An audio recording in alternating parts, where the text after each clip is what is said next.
Kalau saya mungkin akan lebih banyak ke arsitektur ya, di bangunan. Salah satu yang mungkin paling muncul ya, kalau kita bicara Point Ego, kalau di arsitektur mungkin akan langsung berkaitan dengan postmodern, matinya postmodern ya.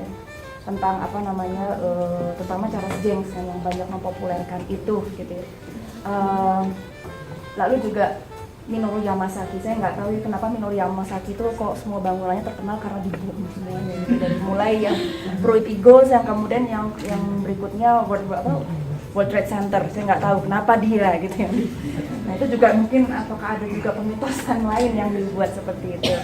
Nah ini adalah pengaruh dari CIM itu masih berkesan di sini. Jadi buat teman-teman penting masih kenal ada Wisma Marga Suka. Iya, ini. Wisma Marga Suka Karya gitu ya, itu dari CIM dan itu hasilnya yang ini persis seperti itu, idealnya gitu. Ya, atau masih bertahan, paling nggak klasifikasi itu masih bertahankan di ilmu planning di Indonesia dan di mindsetnya mainstreamnya ilmu planning dan para birokrat planning. Dan masih rujukan masih itu gitu. Tanpa mereka sadari barangkali ya itu keluar dari seorang individu, pertama dari seorang individu arsitek yang namanya Corbusier gitu. Nah, tapi yang menarik adalah bahwa dari Point Ego sendiri kemudian memang dari desain itu ya banyak sekali kemudian muncul tulisan-tulisan, artikel-artikel, ulasan-ulasan yang berkaitan dengan kegagalan modernisme, terutama membangun pada arsitektur modern.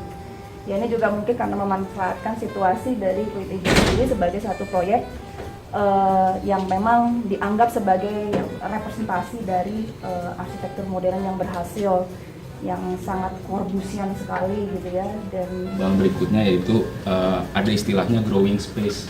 Jadi Rudowski itu pas 1964 sempat mengeluarkan pernyataan bahwa seharusnya desain itu bukan oleh desain spesialis tapi dibangun bersamaan dengan orang-orang yang ada dan menghuni tempat itu.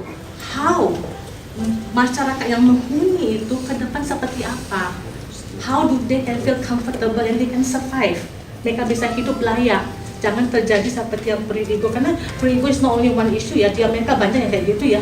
Kayak di Harlem juga seperti gitu ya Pak ya. Di New York, many places ya. Dan kemarin saya jujur aja waktu saya jalan-jalan di Paris sudah tercipta ghetto-ghetto seperti itu juga. Seperti kami misalnya, kami membeli itu karena melihat gambar. Waktu kami melihat gambar, kami belum tahu akan seperti apa jadi dalamnya gitu. Tapi gambarnya bagus, menarik, harganya murah, kami bisa cicil, itu yang kami dapatkan. Pemitosan itu akan terlihat dari mitos dari kegagalan arsitektur atau kegagalan pemukiman. Namun yang ingin diungkap di sini adalah bahwa ada layer-layer lain yang perlu diperhatikan. Yang pertama adalah bukan cuma masalah arsitektur, ini ada masalah kebijakan, ini ada masalah politik, ada masalah bagaimana pembangunan dipetakan sebetulnya.